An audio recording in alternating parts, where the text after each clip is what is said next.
देखिए, आज एक बहुत ही महत्वपूर्ण घोषणा हमने यहां पर की है। पिछले साल डावोस में जिस समय हम लोग आए थे, उस समय यहाँ की एआई और इनोवेशन इकोसिस्टम ये वहां उसकी थीम थी, और उसको देखने के बाद हमको ये लगा कि हमने भी एक इस प्रकार की इनोवेशन सिटी ये महाराष्ट्र में तैयार करनी चाहिए। विशेष रूप से न्यू मुंबई एयरपोर्ट के पास हमने तैयार करनी चाहिए।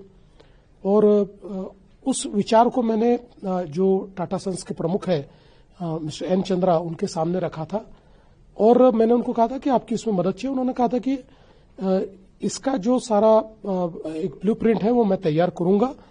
और मुझे बहुत खुशी है कि आज बराबर एक साल के बाद हम लोगों ने इस इनोवेशन सिटी की घोषणा यहां डावोस में की है। करीब 400-450 अलग अलग देशों के जो इन्वेस्टर्स हैं उनको बुलाकर उनके सामने एक बहुत बड़ी अनाउंसमेंट ये हुई है।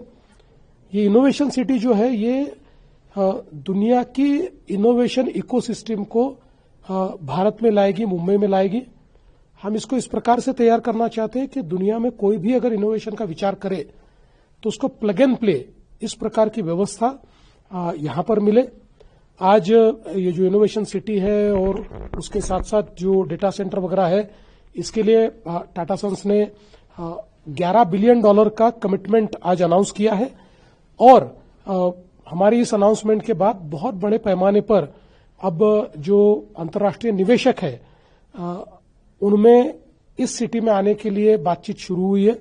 तो मुझे लगता है कि देश की पहली इनोवेशन सिटी ये मुंबई के पास हम लोग बनाने जा रहे हैं।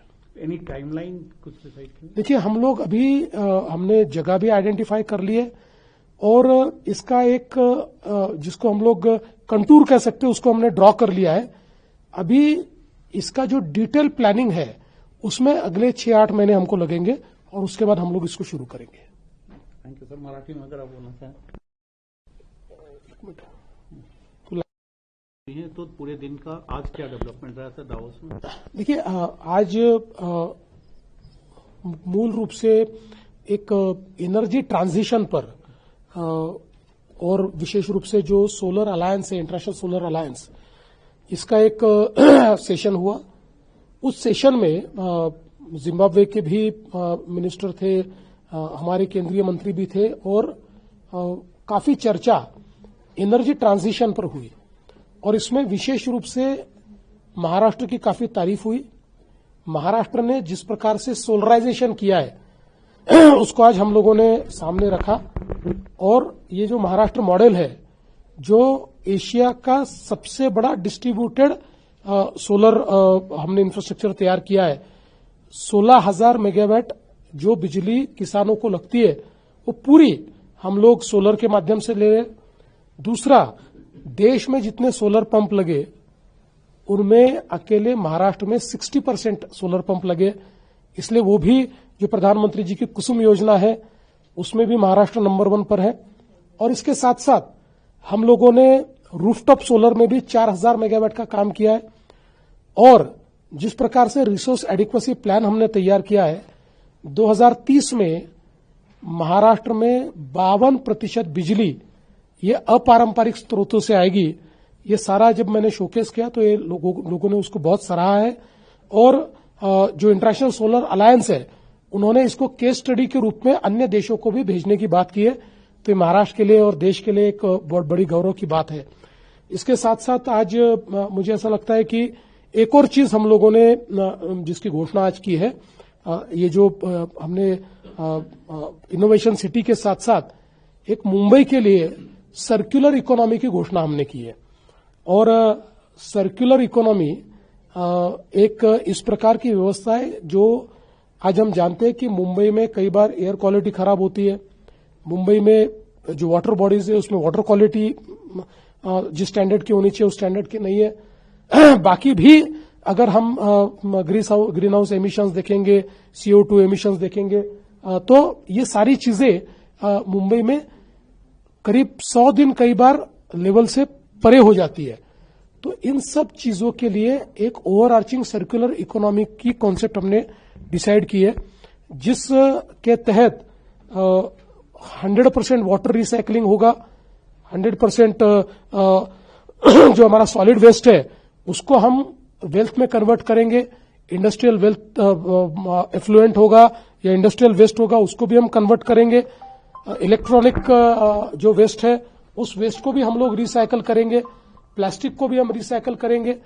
तो एक प्रकार से कंप्लीट हम लोग जिसको एक सस्टेनेबल सिटी कहते हैं उस रूप में मुंबई की एयर क्वालिटी को, वाटर क्वालिटी को और मुंबई की लिवेबिलिटी को हम लोग पूरा ट्रांसफॉर्म करने जा रहे हैं। एक चूंकि आपने एनर्जी ट्रांजिशन की बात की है, तो इंडिया ने अभी शांति बिल पास किया न्यूक्लियर एनर्जी, उसको लेकर कुछ बात हुई है कि न्यूक्लियर एनर्जी में क्या हम लोग स्मॉल क्लस्टर्स में कुछ कर सकते हैं? हाँ, देखिए ये बेसिकली हमने इसमें पहल कर ली है और सबसे पहला इसमें जो काम होने वाला है वो शायद महाराष्ट्र में ही होगा, क्योंकि हमारी जो भारत सरकार की जो कंपनी है उसके साथ भी हमारा एमओयू हुआ है और रशियन कंपनी के साथ भी हमारा एमओयू हुआ है। और अब ये जो न्यूक्लियर सिविल जो यूटिलाइजेशन में जो नए बदलाव आए हैं उसके चलते जो स्मॉल मॉड्यूलर रिएक्टर जिसको हम एसएमआर कहते हैं, ये एसएमआर को हम लोग अभी तैयार करने वाले हैं, क्योंकि एसएमआर एक ऐसा जरिया है कि जो एक प्रकार से बिजली के क्षेत्र में हमको आने वाले दिनों में बहुत बड़े पैमाने पर जो हमको आवश्यकता पड़ेगी, विशेष रूप से जब डेटा सेंटर्स वगैरह आएंगे तो जो आवश्यकता पड़ेगी तो उस आवश्यकता को पूरा करेंगे। और एक तो सर्कुलर इकोनॉमी की जो आपने बात की उसमें फंडिंग को लेकर कुछ बात हुई है, फंडिंग कैसे? देखिए इसमें सर्कुलर इकोनॉमी में महानगर पालिका, प्राइवेट सेक्टर और फाइनेंशियल इंस्टीट्यूशन सब मिलकर फंडिंग करेंगे। Thank you. आज मला सांगताना आनंद वाटतो की आपण आज आंतरराष्ट्रीय समुदायासमोर इनोव्हेशन सिटीची घोषणा केली आहे। मुळामध्ये याचा कॉन्सेप्ट हा मागच्या डावोसच्या वर्ल्ड इकॉनॉमिक फोरममध्येच आमच्या समोर आला होता, कारण मागच्या वेळेस डावोसची थीम ही एआय आणि इनोव्हेशन होती आणि त्यावेळेस असं आमच्या लक्षात आलं की आपल्याला एक इनोव्हेशन इकोसिस्टम तयार केली पाहिजे आणि त्या संदर्भात टाटा सन्सचे जे प्रमुख आहेत एन चंद्रा यांच्यासोबत माझी चर्चा झाली आणि त्यांनी हे मान्य केलं होतं की याचा जो काही ब्ल्यूप्रिंट आहे ते तयार करतील। त्या दृष्टीने आम्ही गेले वर्षभर काम करत होतो, जागा देखील आम्ही आयडेंटिफाय केलेली आहे। नवी मुंबईचं जे एअरपोर्ट आहे त्याच्यापासून जवळ ती तयार केलेली आहे आणि आज आंतरराष्ट्रीय समुदायासमोर जवळपास वेगवेगळ्या देशांचे 450 लोक त्या ठिकाणी इन्व्हेस्टर्स उपस्थित होते, त्यांच्यासमोर आम्ही इनोव्हेशन सिटीची घोषणा केलेली आहे। आपल्याला माहिती आहे की भारताची अर्थव्यवस्था आता 5 ट्रिलियनची होणार आहे, पण 5 ट्रिलियनपासून 10 ट्रिलियनला जायचं, 10 पासून 15ला जायचं आहे, तर आताच्या बिझनेसेसच्या भरोश्यावर आपल्याला जाता येणार नाही। त्याकरता इनोव्हेशन इकोसिस्टम तयार करावी लागेल आणि महाराष्ट्र एक ग्रोथ इंजिन आहे, म्हणून ही महाराष्ट्रात तयार करायचा आपण निर्णय घेतला। टाटा सन्सनी त्याचा आज जी काही घोषणा केली त्या घोषणेसोबत त्यांनी $11 बिलियन म्हणजे कदाचित 1 लाख कोटीपेक्षाही जास्त इन्व्हेस्टमेंट ही टाटाने त्या ठिकाणी घोषित केली आहे आणि लगेच आंतरराष्ट्रीय समुदायातनं देखील चांगल्या पद्धतीनं त्याला रिस्पॉन्स मिळतो आहे। आजच अनेक इन्क्वायरीज आमच्याकडे आल्या की इनोव्हेशन सिटी कशी असेल, ते आम्हाला लोकेट करायचं असेल तर काय करता येईल। त्यामुळे मला असं वाटतं की खूप महत्वाची अशा प्रकारची घडामोड आहे। जी तिसरी मुंबई आपण तयार करतोय त्या तिसऱ्या मुंबईतली एक बिझनेस डिस्ट्रिक्ट आपण काल साईन केलं, ज्याच्यामध्ये 5 देशातनं वेगवेगळ्या 1 लाख कोटीची इन्व्हेस्टमेंट आली। आता आज ही एक नवीन आपण इनोव्हेशन सिटी या ठिकाणी घोषित केलेली आहे। त्यामुळे मला असं वाटतं की ही जी काही आपली तिसरी मुंबई आहे याला एक चांगली चालना मिळाली आहे। आज त्याचसोबत एक अजून अनाउन्समेंट टाटा सन्सनी केलेली आहे, ती म्हणजे मुंबई करता सर्क्युलर इकॉनॉमीची। आपल्याला माहिती आहे की आज एअर क्वालिटी आणि वॉटर क्वालिटी या 2 अत्यंत महत्वाच्या गोष्टी आहेत। एअर क्वालिटी आणि वॉटर क्वालिटी सुधारवण्याकरता solid waste, liquid waste, industrial waste, electronic waste, medical waste अशा सगळ्या गोष्टींना या सर्क्युलर इकॉनॉमीच्या माध्यमातून नवीन टेक्नॉलॉजीचा वापर करून वेस्टला वेल्थमध्ये कन्व्हर्ट करायचं आणि झिरो लँडफिल ठेवायचा। अशा पद्धतीनं याचा कॉन्सेप्ट तयार करण्यात आलेला आहे, जो ओव्हरआर्चिंग पद्धतीनं पुढच्या काळामध्ये मुंबईला एक सस्टेनेबल शहर म्हणून या ठिकाणी तयार करण्याच्या दृष्टीने हा देखील एक अत्यंत महत्वाची गोष्ट आहे. आज त्यासोबत आम्ही अनेक करार तर केलेच, पण आज एक महत्वाचा या ठिकाणी एक पॅनल झालं, ज्या पॅनलमध्ये विशेषतः जो काही माननीय प्रधानमंत्री मोदयांनी इंटरनॅशनल सोलर अलायन्स केलेला आहे, या इंटरनॅशनल सोलर अलायन्स च्या माध्यमातून वेगवेगळ्या देशांनी काय काम केलं, तर त्यामध्ये महाराष्ट्राची स्टोरी मला प्रेझेंट करायची संधी मिळाली आणि त्यात झिम्बाब्वे असेल किंवा केंद्र सरकार असेल यांनी महाराष्ट्राचं जे मॉडेल आहे ते मॉडेल त्या ठिकाणी अप्रिशिएट केलं.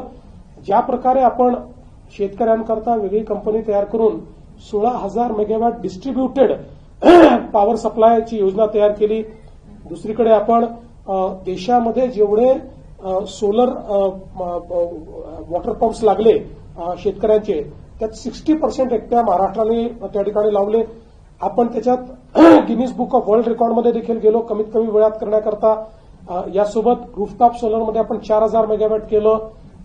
जे काही आपल्या अॅडिक्वसीचा आपण कॅपिटल अॅडिक्वसी प्लॅन तयार केला, त्यातनं पुढच्या काळामध्ये 2030 सालापर्यंत आपण 52% आपली जी वीज आहे ही रिन्युएबल सोर्सेसमधून येणार आहे. या सगळ्या गोष्टी आपण त्या ठिकाणी दाखवल्या आणि इंटरनॅशनल सोलर अलायन्सचे जे प्रमुख आहेत त्यांनी देखील सांगितलं की महाराष्ट्राचा जो केस स्टडी आहे हा अन्य देशांना देखील आम्ही त्या ठिकाणी देऊ. त्यामुळे मला असं वाटतं महाराष्ट्राकरता ही अत्यंत गौरवाची अशा प्रकारची बाब आहे. या व्यतिरिक्त वेगवेगळ्या क्षेत्रामध्ये आज गुंतवणुकीचे करार झाले आहेत, स्ट्रॅटेजिक करार झालेले आहेत आणि मला असं वाटतं की महाराष्ट्राकरता अतिशय चांगला दिवस होता. पण साधारण सर या सर्व करारामधून कितीपर्यंत रोजगार निर्मिती होऊ शकते आणि कशा पद्धतीचं इन्व्हेस्टमेंट येऊ शकते? बघा, आता उद्याचा दिवस अजून आहे. उद्या ज्यावेळेस मी संपूर्ण दिवसाचं जे काही कामकाज आहे आपल्याला सांगेल, त्यावेळी आतापर्यंत झालेले एमओयूज, त्याच्यात आलेली गुंतवणूक, त्यातनं किती रोजगार निर्मिती होऊ शकते, ते कुठल्या क्षेत्रातल्या, त्या सगळ्या गोष्टी सांगेल.